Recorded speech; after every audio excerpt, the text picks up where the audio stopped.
คือหลักๆข้อยก็อยากแนะนำให้ทีมงานเข้ามาร่วมศึกษาเนาะเป็นกรณีศึกษาเนาะบ่มีเงินจริงมาเทศก็เอาเงินเดโมออกมาฝึกเทศนำกันได้เนาะเงินเดโมก็ปรับยังให้มันเหลือน้อยๆเนาะคืองบของเรามี10เหรียญเราก็ต้องปล่อยให้มันเบิดก่อนเนาะยังเหลือแต่10เหรียญเนาะปล่อยให้มันเหลือแต่10เหรียญแล้วก็เริ่มมาปรับมาเดือนเงินเนาะไม้ละ1เหรียญไม้ละ2เหรียญบ่เนาะแบบนี้ได้สำหรับการฝึกเทรดเงินเดโมเนาะบ่หมายความว่ามี 1,000 แล้วสิออกอีกใช้อย่างเดียวบ่แม่นเด้เนาะมาโอเคมาโอเคตอนนี้ก็เริ่มเป็นไซด์เวย์เด้อถ้าว่าเส้นตัวนี้หากก็ตัดกันเนาะมันยังบ่สีขึ้นไปมันจะเป็นไซด์เวย์ก็เป็นไปได้ออร์เดอร์นี้เป็นเขียวเขียวเขียวออร์เดอร์นี้เป็นแดงออร์เดอร์นี้ลงมาแดงโอเคมาออร์เดอร์นี้จะเป็นออร์เดอร์แรกเด้อทุกคนเด้อค่อยย้ำอยู่เป็นประจำเนาะสำหรับทุกคนที่เข้ามาร่วมเนาะไผที่อยากเทรดตามเนาะตามได้ส่วนได้วิเคราะห์ไปนํกันเด้อทุกคนเด้อเนาะเงินของทุกคนต้องตัดสินใจด้วยตนเองเนาะยอมรับความเสี่ยงให้ได้อยากเทรดตามคอยเนาะเวลาเสียจังบ่โทษกันโอเคออร์เดอร์นี้ทุกคนตามซื้อขึ้นไปมาจัดซื้อขึ้นไปออเดอร์แรกมามาเบิ่งนํกันเนาะออเดอร์นี้ส่วนเน็ตวอลุ่มไปเนาะส่วนเน็ตวอลุ่มไปเส้นเน็ตวอลุ่มนี่ซีขึ้นเนาะแต่ว่าค่อยนี่ตามซื้อเนาะโอ้คือสลับลงมางามแท้เนาะสาเหตุที่ว่ากดซื้อในออเดอร์นี้เด้อทุกคนเด้อเนาะที่จริงแล้วก่อนหน้าที่ว่าจะออกออเดอร์เนาะมันบ่ได้จงใส่ไว้จังซี่เนาะมันขึ้นไปปิดเต็มข้างในเนาะอืมโอ้ไซด์เวย์สลับบ่บาดนี่โอเคทุกคนเนาะออเดอร์แรกบ่มาเนาะคือเมื่อวานนี้ก่อนที่ว่าจะมาชนะ7ไม้ติดนี่ทรงแรกนี่พลาดไป3ไม้ติดก่อนได้ก่อนสิวิน7ไม้นี่ทรงแรกพลาดไป3ไม้ก่อนเนาะโอเคปรับเงินเนาะมาเดี๋ยวจอบไปก่อนเนาะใจเย็นๆโอเคทุกคนออเดอร์นี้ค่อยซื้ออีกบาทหนึ่งเด้อซื้ออีกก่อนบาทหนึ่งเนาะมาถ้าส่วนเน็ตโวลุ่มก็ต้องส่วนให้สุดเนาะมาเบิ่งนํกันเด้อว่ามันสิขึ้นไปเป็นศอกเขียวได้บ่เนาะเพราะว่าเบิ่งสังเกตเบิ่งแท่งเทียนนี่เนาะแม่นอยู่เนาะมันเป็นสลับเนาะแต่ว่าก็มาเบิ่งนํกันว่ามันสิสลับได้จังไม้เนาะมันหากก็สลับมา1 2ไม้นะมาเบิ่งกันโอเคมาตามได้ส่วนได้ทุกคนเนาะตามเทคนิคของเรามั่นใจแล้วก็ใส่เลยเนาะโอ้ออเดอร์นี้โอเคทุกคนเนาะ2ออเดอร์แรกบ่ขึ้นเขียวโอ้แสดงว่าเข้าข่ายตามเน็ตวอลุ่มเนาะโอเคแสดงว่าบ่เป็นเทรนขาขึ้นเนาะสาเหตุที่ว่าค่อยกดซื้อนี่ค่อยก็เบิ่งตามอินดิเคเตอร์ตัวนี้เนาะมันตัดกันขึ้นเนาะคิดว่ามันจะกลับตัวเป็นแนวโน้มขาขึ้นแต่สุดท้ายมันไซด์เวย์เนาะมาคูณเงินไหมที่3เด้อทุกคนเด้อออเดอร์นี้ตามซื้อขึ้นไปอีกมาจัดซื้อขึ้นไปให้สุดเลยจังหวะนี้มันสิบ่ขึ้นเขียวแท้บ่เนาะถ้าว่าไม้นี้ยังบ่ขึ้นเขียวแล้วเราจะจับจุดเบิ่งดีๆก่อนทุกคนเนาะโอ้คิดว่าสิเป็นขาขึ้นหลังจากที่เบิ่งในจุดนี้เนาะแต่สุดท้ายโอ้โหลงมาแดงอย่างเดียวเลยบ่เอาได้เนาะมาออเดอร์นี้มาเบิ่งนํกันว่ามันจะขึ้นไปเขียวบ่หรือว่าสิลงมาแดงต่อจังได๋ลูกโอ้ยมันคือมาแต่แดงแต่ละบาทนี่จังได๋ขึ้นไปติโอ้ทุกคนเนาะบ่ได้โอ้บ่มานเว้ย3ออเดอร์แรกนี่โอ้คิดว่าสิเป็นขาขึ้นบ่ขึ้นทุกคนเนาะเดี๋ยวเบิ่งก่อนเด้อโอ้โฮมื้อนี้กำไรแฮงหน่อยอืมโอเคบ่เป็นหยังเนาะคาบทุนไปแล้วได้โอเค84เหรียญพลาดไป3ใหม่โอ้มาเดี๋ยวรอจังหวะดีๆทุกคนเนาะโอ้ยเสียดายเดี๋ยวเราเบิ่งคักๆก่อนออเดอร์นี้ผ่านก่อนเด้อเนาะโอ้คิดว่าสิเป็นขาขึ้นเนาะแต่สุดท้ายยังบ่ขึ้นเด้อทุกคนเด้อเส้นตัวนี้เริ่มกลับเนาะกลับลงมาโกงลงมาจังซี่แหละเนาะมันตัดขึ้นไปลอกซื่อๆเนาะถ้ามันตัดเป็นขาขึ้นแท้ๆนี่มันก็ต้องมีเขียวมาจังไม้แล้วเนาะโอ้เสียดายเว้ยเดี๋ยวเราเบิ่งก่อนเนาะอืม2 3ออเดอร์แรกบ่มาอีกแล้วมันมา3ออเดอร์แรกบ่มาอีกแล้วโอเคอันนี้คือเมื่อวานนี่เนาะเป็นเมื่อวานโอเคขึ้นเขียวไม้นี่เด้อทุกคนเด้อเนาะขึ้นเขียวไม้นี้เนาะนับเบิ่งก่อนเนาะได้ออกมา1 2 3 4 4ไม้เนาะโอเครอจังหวะดีๆเด้อทุกคนเด้อเอาวิเคราะห์ไปนํกันเนาะข้อยเองก็ยังจับจุดตลาดบ่ได้เทื่อเนาะใจเย็นๆเนาะใจเย็นๆโอเคผ่านอีกก่อนเด้อไม้นี้ผ่านอีกก่อนเด้อเดี๋ยวไม้ต่อไปเนาะมาไม้ต่อไปนี่โอเคมั่นใจก็ออกก่อนเลยทุกคนเนาะมาไม้ต่อไปค่อยต้องได้คูณเงินไป160เหรียญเนาะว้ายบ่ได้ติจังสิมาเดี๋ยวมาเบิ่งนํกันค่อยว่ามันบ่เป็นเทรนขาขึ้นแหละเนาะสังเกตเบิ่งจุดตัวนี้เนาะคิดว่าเส้นมันตัดกันขึ้นมันจะกลับตัวเป็นขาขึ้นบัดสุดท้ายขึ้นไปหน่อยเดียวกลับลงมา3เนาะโอ้มันลอกกันติจังซี่เนาะเดี๋ยวเบิ่ง Bitcoin ก่อนอืมโอเค Bitcoin นี่อืมมันก็มีเขียวอยู่เนาะตัวนี้แดงเขียวโอเคมาโอ้ Bit.coin เฮ็ดกันคักแท้เนาะบัดนี้โอเคทุกคนเนาะมาให้เฮามาเบิ่งแท่งนี้เนาะเดี๋ยวเฮามาเบิ่งแท่งนี้โอเคถ้าว่าแท่งเทียนนี้เป็นเขียวเด้อทุกคนเด้อมาเดี๋ยวค่อยจะขอตามขายบ้านนึงมาคูณเงินไหม TC โบวินให้มันหูกันไปมาออเดอร์นี้ถ้ามันเป็นขาลงแท้เด้อทุกคนเด้อมันลงมาแดงแล้วมันพักตัวเขียวจังซี่นี่จังไดมันก็ต้องลงแดงต่อเนาะแทงเทียนพักตัวของขาลงบ่ว่าจังไดลงมาได้ออเดอร์นี้มาเล่นคูแน่นอนวันนี้มาลุ้นไปนำกันจังไดโอ้มันคือนิ่งแปลกๆแท้ว่ะจังไดลูกโอ้บ่ลงเนาะทุกคนเนาะโอ้ยังเหลือแต่200เหรียญบาทโอ้พลาดฮอด4ไม้ซื่อทุกคนเนาะไม่อยากเชื่อเลยเว้ยโอ้จับจุดตลาดโอ้เสียดายเนาะเสียดายโอ้ยทุกคนเนาะเขาผิดจุดเลยเนาะจังหวะนี้โอ้เหลือแต่200เหรียญไม้สุดท้ายบาดนี้เนาะอืมโอเคทุกคนเนาะเอากันนี้แหละเนาะเข้ามาผิดช่วงของมันเนาะโอ้เจ็บใจเว้ยเดี๋ยวเบิ่งก่อนยังอีกไม้นึงเนาะเป็นไม้สุดท้ายของข้อยเนาะแต่ว่าโบวินนี่โอ้จำเป็นต้องได้พักเนาะโอ้ยเจ็บใจมื้อนี้นี่เข้าตลาดยากเนาะคือช่วงนึงค่อยมีกำไรหลายอยู่เอาไปเอามาเอ้าขาดทุนเนาะยังเหลือกำไร50เหรียญเนาะแล้วมาสิหวังว่าสิเอารอบเดึกนี้โอ้โหพลาดไป4ไม้เนาะอืมไม้นี้นี่ปกติเราต้องคูณเงิน300กับ300กับ20เหรียญเนาะจังสามารถเอากำไรกลับขึ้นมาได้เนาะจังสามารถเอากำไรกลับขึ้นมาได้ส่วนเน็ตวอลลุ่มไปแน่เนาะทุกคนเนาะโอเคโอเคผ่านก่อนเด้อไม้นี้นี่เบิ่งนี่ยังมักขายอยู่เนาะแต่ว่ามันส่วนกับเน็ตวอลลุ่มเนาะก็เลยบ่ออกไปมาออเดอร์ต่อไปทุกคนเนาะออเดอร์ต่อไปจะเป็นออเดอร์ที่5ของเราออเดอร์ในการคูณเงินเนาะถ้าว่าทุกคนมีงบน้อยนี่โอ้เป็นไปได้ก็ให้เบิ่งก่อนเด้อทุกคนเด้อเนาะโอ้ไม้นี่ทุกคนเนาะไม้ที่เฮาบ่ตามลงมานี่โคตรเสียดายเลยเนาะเห็นบ่จุดนี้เลยเนาะเส้นมาตัดลงมาที่จริงเฮาตามขายไม้นี้เนาะแล้วก็ตามขายไม้นี้แล้วก็ขายไม้นี้ก็วินเลยเด้เนาะโอ้เสียดายเนาะเสียดายทุกคนเนาะมาเบิ่งเอาเป็นกรณีศึกษาทุกคนเนาะจังซี่แหละเนาะก็เองก็มีเทศลบคือกันเนาะพลาดคือกันเนาะบ่หมายความว่าสิวินอย่างเดียวเนาะมาคอนเฟิร์มออเดอร์นี้เด้อคอนเฟิร์มออเดอร์นี้เนาะโอเคขายเด้อออเดอร์นี้ขายเด้อมาขายไปอยู่ที่200เหรียญเนาะที่จริงโอ้คูณเงินบ่ฮอดเนาะคูณเงินบ่ฮอดเนาะทุกคนเนาะที่จริงแล้วเราต้องคูณไป300กับ20เหรียญเฮาวินนี่เฮายังขาดทุนอยู่ได้นี่เนาะถึงแม้นว่าจะไม้ที่5กระตาบเนาะเพราะว่าเฮาเดินเงินไม้ใหญ่เด้เนาะ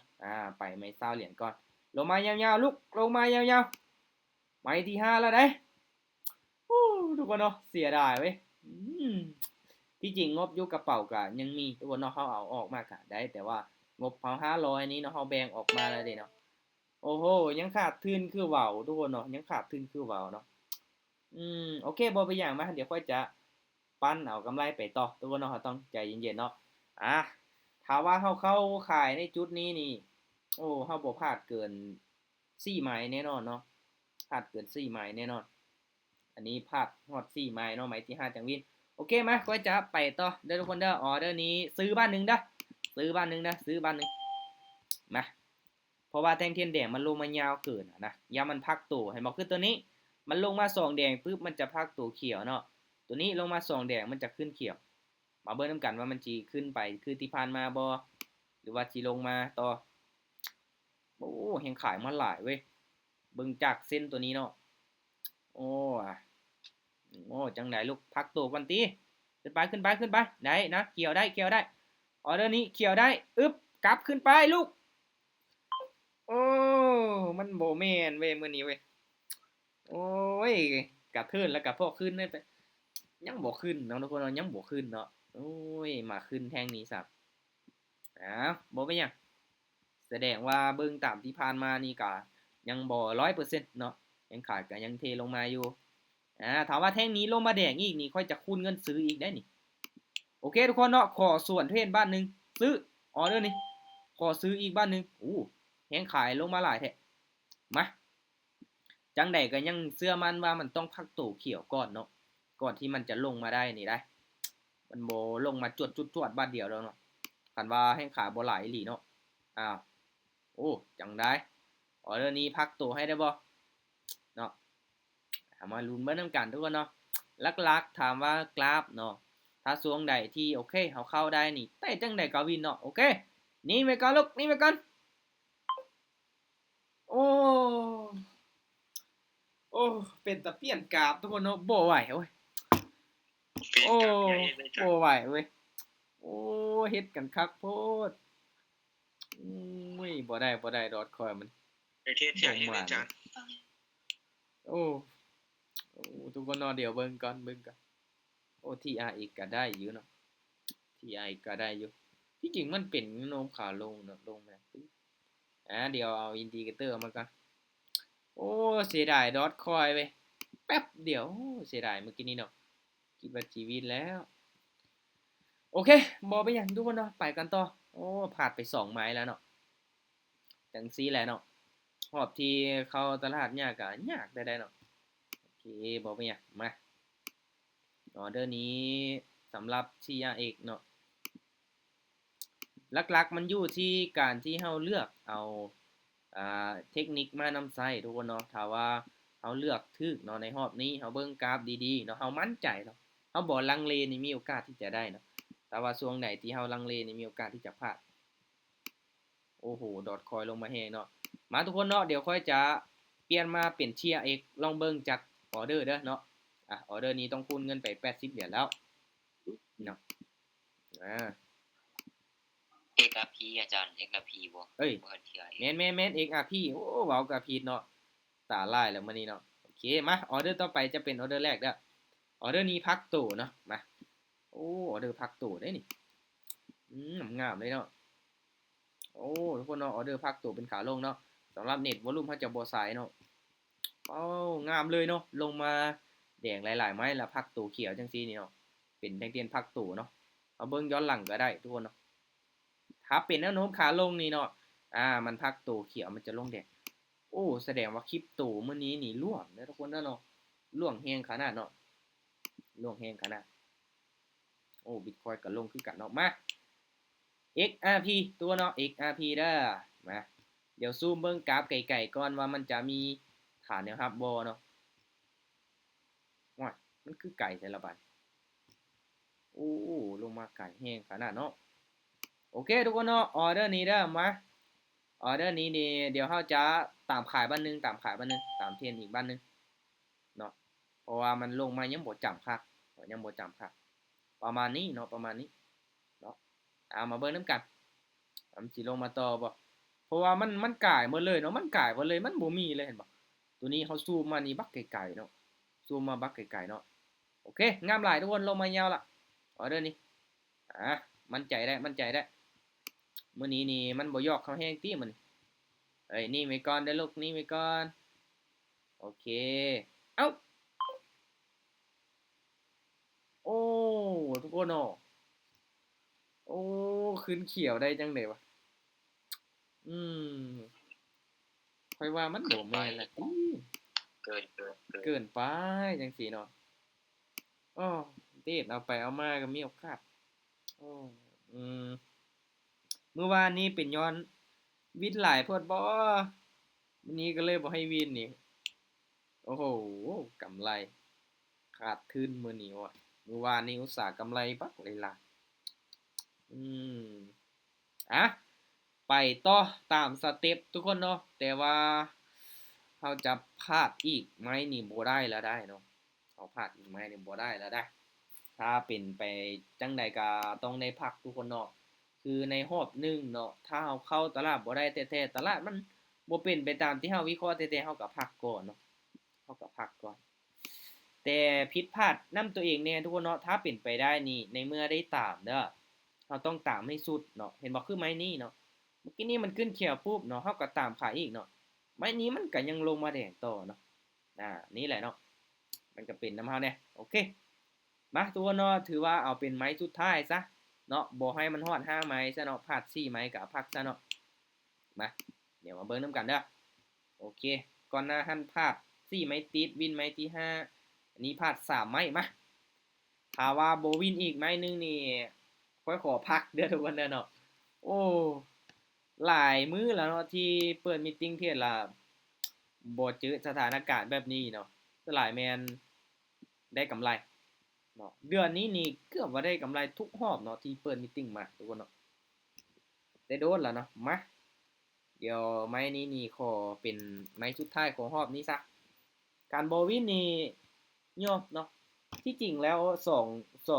องไม้ล่าสุดเนาะมันจะเสียตอนท้ายทุกคนเนาะมันจะขึ้นตอน1วิสุดท้ายเนาะโอ้เสียดายบ่มีหยังเนาะโอเคเดี๋ยวมาเบิ่งไม้นี้เด้อทุกคนเด้อเนาะมามันสิเป็นจังได๋เนาะก็ถือว่าตามแผนเด้อเนาะตามงบที่เราได้เอามาเนาะโอเคทุกคนเนาะไม้นี้ไม้สุดท้ายเลยตามซื้อเด้อไม้นี้ตามซื้อเด้อตามซื้อลงมาฮอดจุดเก้าตัวนี้เนาะมามีโอกาสสลับขึ้นไปเขียวได้นะไปอยู่ที่210 เหรียญมาไม้นี้บ่ปิดเขียวให้นี่เฮาปิดมีตติ้ง2เนี่ยทุกคนเนาะบ่ปิดเขียวเฮาปิดมีตติ้งเลยจังได๋ก็วินนำแหมปันบ่วินนี่ปิดมีตติ้งแท้เลยการหายใจไว้ก่อน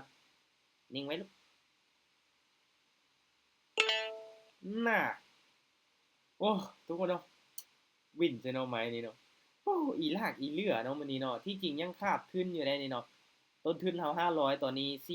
449แสดงว่าขาดทุนไป50.5 เหรียญเนาะอ้อเนาะเวลายังเหลือ6นาทีมาไปกันต่ออย่างน้อยเราได้เท่าทุนเก่าเด้อเนาะออเดอร์นี้ขายมาตามขายเลยไม้นี้ไปกันต่ออีกเดี๋ยวทุกคนเด้อเนาะมาเบิ่งน้ำกับโอ้โหกำไรเบิดมือ4 เหรียญเทศจนทอทุกคนเนาะโอ้โหกำไรน้อยเดียวโอ้ยอมเลยจังสิมาเดี๋ยวมาเบิ่งน้ำกันออเดอร์นี้ตามขายลงมาแหละตามสีลงมาแดงให้เอาได้บ่โอเคงามๆออเดอร์นี้จังเด็กกับปิดแดงยาเด้อลูกยาเด้อนิ่งไปก่อนปึ๊บโอเคว้าย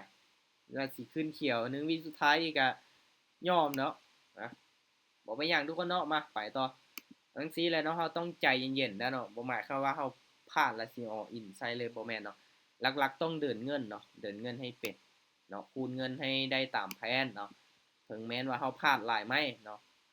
เราก็ยังมีโอกาสเนาะโอเคไม้นี้ทุกคนตามขายอีกบ้านหนึง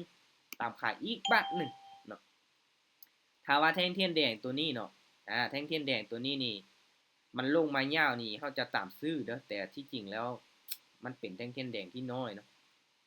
โอ้จังไดลูกโอ้สิสลับขึ้นไปเขียวแล้วเนาะคิดว่าสิลงมาอีกไม้หนึ่งได้เนาะเพราะว่ามันลงมายังบ่จำแท่งเทียนตัวนี้เนาะโอ้ให้ซื้อเข้ามาแล้วเนาะได้บ่โอ้บ่ได้ทุกคนเนาะแสดงว่าเริ่มนิ่งแล้วเนาะอ่ามาเบิ่งแท่งเทียนนี้เด้อ ถ้าว่าแท่งเทียนนี้เนาะมันเป็นเขียวนี่เฮาจะขายอีกเนาะถ้าว่ามันเป็นแดงนี่โอ้ยมีโอกาสสลับได้เด้เนาะออกขึ้นน้อยแทนละเนาะบาทนี้เนาะขึ้นน้อยแทนละลูกโอเคอ่ะออเดอร์นี้ทุกคนซื้อเด้อซื้อถ้าว่ามันเป็นแดงเฮ้ยโอ้ขึ้นไปเขียวได้เสียเนาะเป็นแท่งเทียนโดจิโอ้มันคือขึ้นไปเขียวอะโอ้ทุกคนเนาะเสียดายโอ้ขึ้นไปตอนท้ายไหมหลังจากกดออเดอร์ไปแล้วอืมโอเคมาไปกันต่อกำไร3 เหรียญมาเบิ่งดีๆทุกคนเนาะเดี๋ยวรอจังหวะดีๆก่อนเนาะบ่ได้ที่จริงแล้วโบโคตรออกเนาะทุกคนเนาะถ้ามันเปลี่ยนแท่งเทียนน้อยๆโดจิแบบนี้เนาะแท่งเทียนโดจิจังซี่นี่โบโคตรออกเนาะมันลังเลอยู่เนาะเสียดายเมื่อกี้นี้เนาะมันขึ้นไปตอนท้ายนะเนาะกดออเดอร์ไปแล้วเนาะมันถึกแฮงซื้อพักดันราคาขึ้นไปเป็นแท่งเทียนโดจิเนาะเป็นแท่งเทียนโดจิอู้ลงมายาวแท้ลงมายาวแท้เนาะ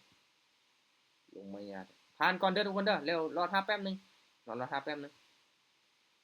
ถ้าว่ามันลงมายาวจังซี่นี่มันจะรอท่าอีกไหมก่อนอ่ามันจะออกส่วนสีแท่งเทียนเป็นส่วนใหญ่เด้อทุกคนเด้อเนาะมันจะออกส่วนสีแท่งเทียนเนาะถ้าเฮาเบิ่งดีๆเนาะคือแท่งเทียนตัวนี้เนาะเป็นเขียวมันลงมาปึ๊บเนาะโอเคแสดงว่าลงมาต่อตัวนี้เป็นคู่เนาะคู่มาปึ๊บตัวนี้โอเคมาออเดอร์นี้คูณเงินไปไม้ที่3เนาะไม้ที่3โอเคถ้าขาดเกินงบเฮากะพักแล้วทุกคนเนาะอ๋อเวลาก็ยังเหลือบ่หลายเนาะเหลืออีก2 นาทีพร้อมนี้อีลากอีเหลือเนาะมาจังไดก็รักษาต้นทุนของเฮาไว้เป็นสิ่งที่ดีที่สุดเนาะทุกคนเนาะอย่างน้อยรอบดึกมีโอกาสเนาะมาทุกคนเนาะออเดอร์นี้ตามขายเด้อจัดขายลงมาเลยมาอาจจะเป็นแท่งเทียนพักตัวแล้วลงมาต่อได้เนาะมาแนวโน้มยังเป็นขาลงอยู่แท่งนี้ถามว่ามันบวกกลับโตขึ้นนี่มีโอกาสเนาะมีโอกาสลงมาต่ออีกก่อนเนาะมันจะเป็นไซด์เวย์ก่อนทรงนี้เนาะเป็น3แท่งเทียนแดงเนาะพักโตเขียวจังซี่มาออเดอร์นี้อย่าลุกอย่าลงมายาวๆลงมายาวๆโอเค5 วิสุดท้ายโอเคว้าจังสันละบ่มาต้องได้รอจังหวะดีๆทุกคนนะรอจังหวะดีๆทรงนี้เวลายังอยู่โอเคมาไปอีกทุกคนเนาะไปอีกตอนนี้ยังขาดทุนไป10ปลายเหรียญเนาะถ้าเขาวินอีกไม้นึงเขาจะได้ต้นทุนกลับคืนมาเนาะแต่มื้อนี้ถามว่ากำไรบ่แต่บอกกำไรค่อยน้อยเดียวทุกคนเนาะโอ้โหเฮ็ดจนเมื่อยจนท้อเนาะเกือบรับแล้วเนาะโอ้ไม้นี้บ่ทันซ้ำมาทุกคนเนาะไม้ต่อไปเด้อไม้ต่อไปถ้าวินอีกไม้นึงนี่ค่อยจะพักเนาะถึงแม้นว่าค่อยบ่สามารถสร้างกำไรได้หลายแต่อย่างน้อยเนาะค่อยก็ยังรักษาต้นทุนไว้ได้เนาะยังรักษาต้นทุนไว้ได้เดี๋ยวรอบดึกเนาะค่อยจะไปเทรดเอากำไรก็มีโอกาสเนาะเพราะว่ารอบนี้ก็เอาก็เบิดเวลาแล้วเนาะอยู่กับกราฟหึงเกินไปก็บ่ได้ทุกคนเนาะโอเคสลับขึ้นไปงามแต่เนาะโอ้ลงมา2แดงสลับขึ้นไปเขียวโอเคออเดอร์นี้เด้อทุกคนเด้อออเดอร์นี้โอ้ขึ้นเขียวเนาะถ้าว่าขึ้นเขียวสูงนี่มีโอกาสลงมาแดงเด้อถ้าว่าขึ้นเขียวสูงโอ้ออเดอร์นี้มาเดี๋ยวขอไปจัก40 เหรียญก่อนมาโอเคทุกคนเนาะออเดอร์นี้เด้อขายบ้านนึงมาขายอีกบ้านนึงตามที่ได้วาไว้เนาะโอ้ยสวิงแห้งแถววะโอ้ออเดอร์นี้บอกว่าสกินเขียวสึกโอ้โหกลับตู้แท้ๆเลยทุกคนเนาะโอ้แห้งซื้อมาแห้งอีหลีเนาะโอ้โหออเดอร์นี้40 เหรียญของค่อยปึ๊บโอ้ต้องยอมให้เลยออเดอร์นี้ต้องยอมให้เลยเนาะกลับตู้ขึ้นไปทุกคนเนาะป้าคิดว่าสิสลับแดงไหมนึง มาถ้าว่าวินออเดอร์หนึงเฮาจะได้พักทุกคนเนาะแต่เฮาไป40แล้วเด้อเนาะค่อยไป40แล้วเนาะแสดงว่างบของเฮานี่เฮาเพิ่มจาก20เป็น40ออเดอร์นี้ต้อง80เนาะมาออเดอร์นี้ทุกคนตามซื้อนะมาออเดอร์นี้พักตู่ขึ้นไปต่อโอเคออเดอร์นี้จัดไปเนาะถ้าเป็นแนวโน้มขาขึ้นเนาะมันเกิดมา3เต้นๆเขียวแล้วพักตัวแดงจังซี่จังใดมันก็ต้องขึ้นเขียวต่อได้เนาะมาตามประสบการณ์50ปีจังใดก็วินออเดอร์นี้ถ้าว่าบ่วินนี่ฮ้วยเฮ้ยๆนี่มันก็ลุกเอาแล้วอย่าเฮ็ดจังซั่นอย่าเฮ็ดจังซั่นนี่ไว้ก่อนนี่ไว้ก่อนเขียวขอละไม้นี้ค่อยขอละด็อกเตอร์นิ่งไว้ก่อนลูกโอเคโอ้โหทุกคนเนาะป้าเริ่มสวิงแห้งแล้วเนาะเริ่มมีแห้งซื้อเข้ามาค่อนข้างที่จะหลายเนาะให้ซื้อให้ขายเนาะกำไรเพียงแต่20เหรียญป้าเทรด30นาทีได้แต่20เหรียญจุด5โอ้โหต้นทุน50เหรียญทุกคนเนาะโอ้อีหลาอีเหลือเนาะโอ้กำไร75เหรียญเบิดมือเห็นบ่ทุกคนเนาะวอลุ่มบักหลายๆอัตราการชนะน้อยเดียวอาศัยในการคูณเงินเนาะโอ้โหช่วงแรกพลาดฮอต4ไม้โอ้มื้อนี้นี่เอาทุกคนเนาะกะบางช่วงบางโมงเนาะของกราฟมันก็บ่งามเสมอไปเนาะบางช่วงเฮาก็เข้าได้บางช่วงเฮาก็เข้าบ่ได้เนาะนี่เนาะแต่ว่าหลักๆเด้อพยายามรักษาต้นทุนไว้ทุกคนเนาะอย่าออกอินเนาะพยายามเดินเงินให้ได้เซฟๆเป็นสิ่งที่ดีที่สุดถ้าว่าเฮาบ่ได้กำไรเนาะอย่างน้อยเฮาก็ยังมีต้นทุนเนาะรอบนี้บ่ได้รอบหน้าเฮาก็ยังมีโอกาสเนาะถ้างั้นแล้วในเมื่อเขาบ่ได้ก็อย่าออกอินเด้อทุกคนเด้อเนาะก็ค่อยๆปั้นไปรอจังหวะดีๆข้อยเองก็สิถ้าเก็บมารอบดึกเนาะรอบนี้นี่เกือบเนาะเกือบลับเนาะที่จริงเกือบลับแล้วไม้สุดท้ายแล้วเนาะอออินไปไม้สุดท้ายละถ้าว่าบ่วินไม้ที่5นี่มับเลยเนาะขาดทุนติดลบไปแต่สุดท้ายเฮาก็กลับมาได้เนาะมีกำไร20เหรียญ20เหรียญก็หลายเติบเนาะอย่าว่ามันน้อยนะทุกคนเนาะถ้าไหลเป็นเงินกีบนี่ก็หลายเติบเนาะแต่เริ่มจับจุดได้แล้วเนาะเบิ่งกราฟก็เริ่มจับจุดได้เนาะถ้าว่าเฮาเบิ่งเทรนด์ดีๆเบิ่งแนวโน้มดีๆนี่เห็นบ่เนาะแต่ว่าช่วงนี้มันก็เริ่มสวิงแฮงแล้วเห็นบ่เฮาสังเกตเบิ่งแท่งเทียนได้เนาะถ้าไซมันยาวๆแบบนี้โอ้อันตรายดีดขึ้นดีดลงเนาะหัวใจจะวายเลยแหละเนาะโอเคเวลาก็พอดีกายมาหน่อยนึงทุกคนเนาะสำหรับมื้อนี้เอาไว้เพียงเท่านี้แต่ว่ามื้ออื่นเด้อ